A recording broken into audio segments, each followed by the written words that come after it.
If we are lacking peace or joy, it's because we're lacking in believing something.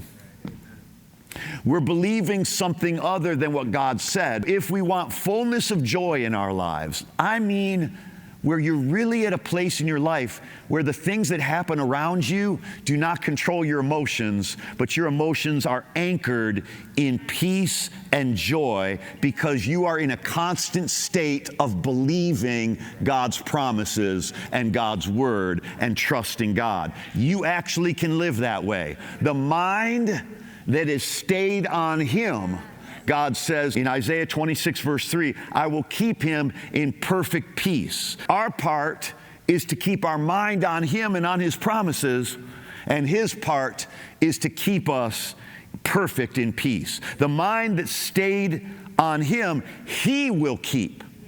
He will keep you in perfect peace. So God is obligated to make sure that you are abiding in His peace and joy, for that matter. These go together.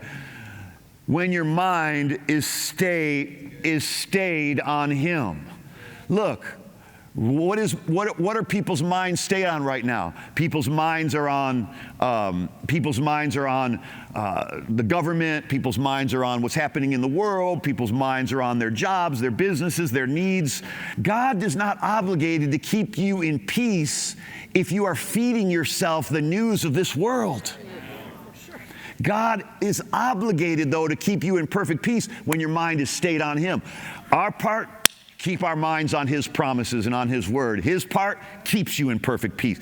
He keeps you in perfect peace. You anxious? Your mind, you have to make an adjustment in what you're believing and what your mind is fixed on. God cannot control what you keep your mind on. You are in control of that. You are in control of that. Hey, what goes into your eyes and what goes into your ears is what determines what your mind stays on. So these are the gates into your heart and into your mind. Your ear gates, your eye gates, and your mouth gate. Whatever your mouth stays on, whatever your ears listen to, whatever your mouth declares, whatever your ears hear, whatever your eyes see, those are the things that you and I have control over. We don't have control over everything that comes knocking on those gates, but we have complete control over what things we open the gate to. This is not to condemn anybody, but this is to empower you, or really to awaken you to how much power you have over what goes into your ears. Because really, what's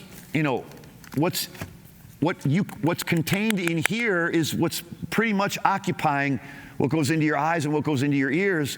So make sure that you're feeding yourself things that are producing peace and joy. And what are those things? Jesus said, these things that I have spoken to you will cause you to have my joy.